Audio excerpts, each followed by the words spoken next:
Hello viewers, welcome to my daily blog. তো আজকের ভিডিওতে আপনাদেরকে গানা স্টেডিং পয়েন্টের আসল সৌন্দর্য দেখানোর চেষ্টা করব আর দেখানোর চেষ্টা করব কিভাবে কম খরচে আপনারা গানা স্টেডিং পয়েন্টের মধ্যে আসবেন। তো চলুন আজকের ভিডিও শুরু করি।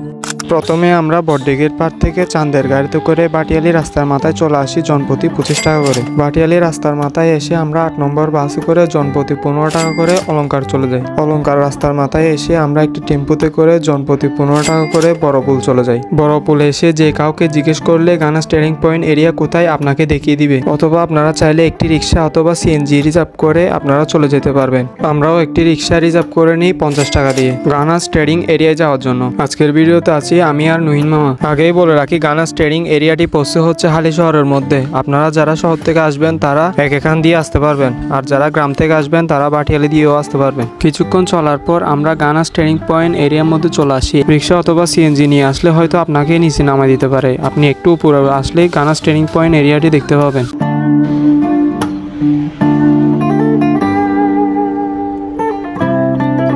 গেট থেকে একটু ভিতরে আসলে জনপ্রতি 20 টাকা করে টিকিট কেটে ভিতরে ঢুকতে হবে আপনার।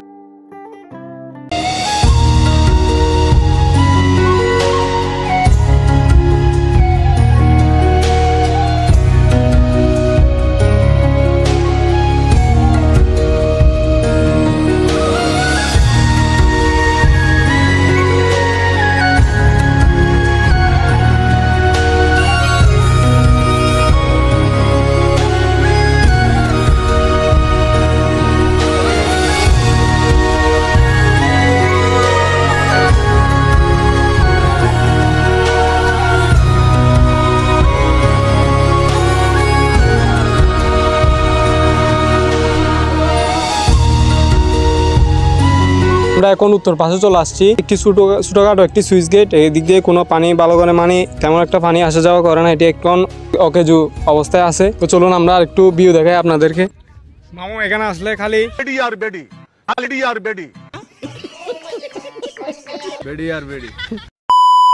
তো আমরা এখন গানা স্টেডিং পয়েন্টের এখন পশ্চিম পাশে চলে আসছি। এটা এখন অনেক বড় একটা এরিয়া। এখানের মধ্যে আপনারা ঘুরতে আসলে কিন্তু অনেক সুন্দরভাবে এনজয় করতে পারবেন আসলে। তো চলুন আরো কিছু আপনাদেরকে সুন্দর ভিউ দেখাই। চাচা, গানা স্টেডিং পয়েন্ট এত সাজানো কেন? আর এখানের কাপলগুলো সবগুলো কোথায়? কাপলদের বিয়ে হয়ে গেছে। না, আমি বিশ্বাস করি না।